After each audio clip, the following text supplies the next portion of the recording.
On avait discuté courant de la semaine dernière avec Maxime Reynaud. On voulait, quoi qu'il arrive, parler de la défense. Mais on l'aurait peut-être fait en des termes moins élogieux s'il n'y avait pas eu ce match face à Rennes. C'est un peu ça. On va s'arrêter sur chaque cas. Kiki Kouyaté, vous l'avez dit en 2 mots. Meilleur visage. Alors vous avez dit bien mieux. Moi, je l'ai trouvé mieux. C'est pas difficile, mais pas encore le Kiki Kouyaté qui dégage une assurance, qui est serein, qui donne de la voix. C'est mieux, mais c'est pas encore le grand Kiki. Donne de la voix, je sais pas, mais je sais pas s'il faut attendre ça de lui. Je sais pas si on l'a vraiment déjà vu, mais en tout cas dans l'autorité, moi je l'ai retrouvé hier au moins sur la deuxième période. Oui. L'entame de match a été compliquée. On se souvient le petit pont de Blas, je crois. Mais ensuite, moi j'ai retrouvé l'autorité et puis sa façon de rentrer dans ses adversaires. Il a fait une fois, au bout d'un moment, il est bien monté pour aller récupérer le ballon. Et puis ce que j'ai bien aimé, c'est son apport aussi sur les coups de pied arrêtés offensifs. Je crois qu'il remise 2 ballons vers Coradams, dont un qui aurait pu être... voilà, c'est ça, enfin on le trouve. On l'avait vu un peu à Strasbourg, il est pas loin de claquer une tête. Je trouve ça bien. D'autant qu'il est considéré par les spécialistes de coups de pied arrêtés comme l'arme offensive numéro 1 à la retombée d'un ballon de TJ Savanier à Montpellier. Damien de la Centa notamment nous le disait. Après, Kiki Kouyaté, moi ce que j'ai aussi noté ou moins aimé hier, mais c'est en progrès, clairement. Je trouve qu'on revoit le Kiki Kouyaté, ou en tout cas 90% du Kiki Kouyaté qui nous attend émerveillé. Mais ce que j'ai moins aimé hier, c'est par exemple, il n'est pas le seul, mais défensivement, il y a encore des soucis de communication. Il y a parfois 2 ou 3 joueurs de Montpellier qui sont sur un joueur rennais porteur du ballon, ça c'est un problème. Il y a parfois des télescopages, ça c'est un problème. C'est arrivé à Kiki, mais c'est arrivé aussi à Ferry et TJ.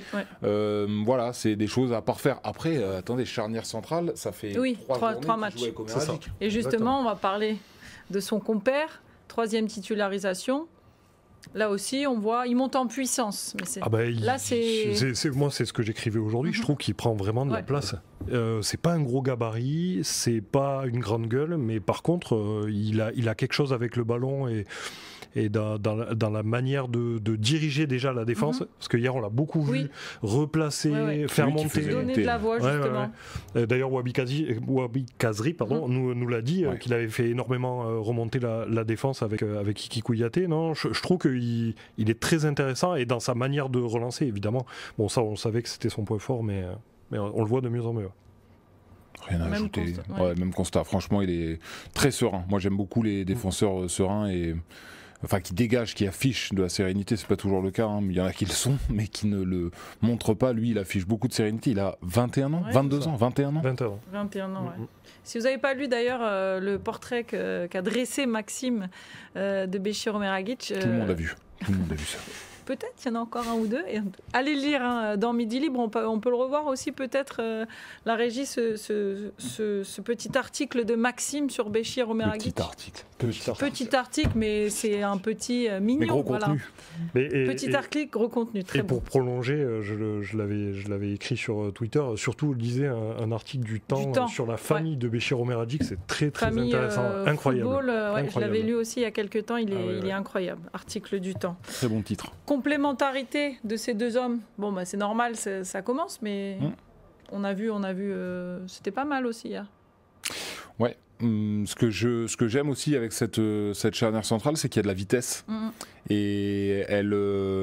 Alors, on en reparlera, on aura l'occasion d'en reparler cette saison, mais je pense que certains observateurs, certains entraîneurs qui regardent Montpellier m'ont dit c'est vrai que cette équipe pourrait se permettre de jouer beaucoup plus haut, parce qu'il y a de la vitesse et qu'elle peut se permettre de prendre des risques. Et notamment dans une période où la défense n'est pas en confiance, ou en tout cas le secteur défensif n'est pas en confiance, certains disent ne jouez pas dans votre moitié de terrain dans ces cas-là, allez jouer le plus possible dans celle des autres et faites encore monter davantage cette équipe de Montpellier. C'est là qu'elle a été dangereuse hier.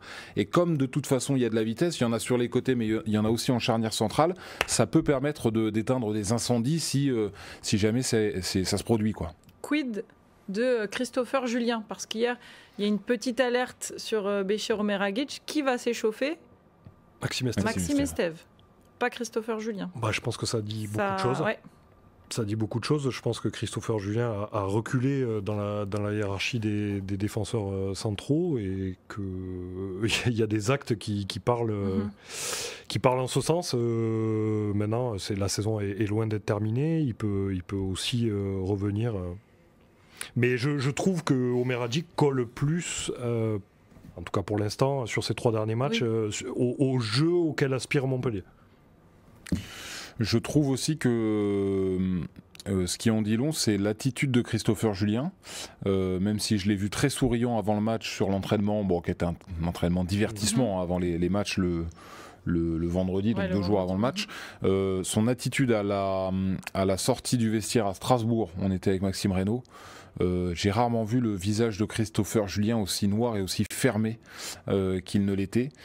Christopher Julien est sombre, je trouve qu'il est sombre sur les vidéos y compris du club. Quand ils sont en balade avant les matchs, je trouve que Christopher Julien est très sombre. Alors, il ne faut pas non plus tout traduire d'un visage ou d'une expression sur 4 secondes de vidéo ou sur le fait de l'avoir croisé en zone mixte à Strasbourg, mais on voit plus le Christopher Julien évidemment souriant, solaire, et c'est pas toujours le cas de joueurs qui vont sur le banc. Ça dit peut-être des choses de sa relation avec le staff, de la façon dont il a accueilli la décision du staff, alors de ne pas le mettre sur la feuille de match après Reims, mais surtout de l'avoir sorti. C'est pas anodin de sortir un défenseur à la 60e minute de jeu. On peut sortir un attaquant, on peut sortir un milieu de terrain, personne ne saura si c'est un souci physique, si c'est... Quand on sort un défenseur central à la 60e, c'est une sanction. Très rapidement, un mot sur nos latéraux. Ici, Agassila d'un côté, Falaye Sako. Falaye Sako, c'est mieux. Moi, j'ai trouvé que c'était lui qui pêchait encore un peu. Et notamment parce que, je ne sais pas si c'est une cause ou une conséquence, mais le jeu de Rennes penchait pas mal à gauche, notamment en première période. Moi, je trouve que déjà à Strasbourg, il y avait du mieux chez Falaye Sako. En tout cas, sur la première période, la bonne de Montpellier, il y avait du mieux. Après, il est malheureusement dans la mauvaise période, il est aussi impliqué sur le deuxième but strasbourgeois.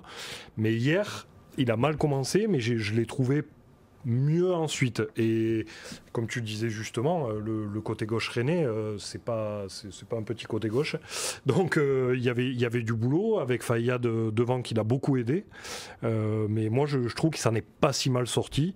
Et pour Isiaga Silla, je sais pas si j'en parle tout de suite, mais Isiaga Silla, je l'ai trouvé bien aussi.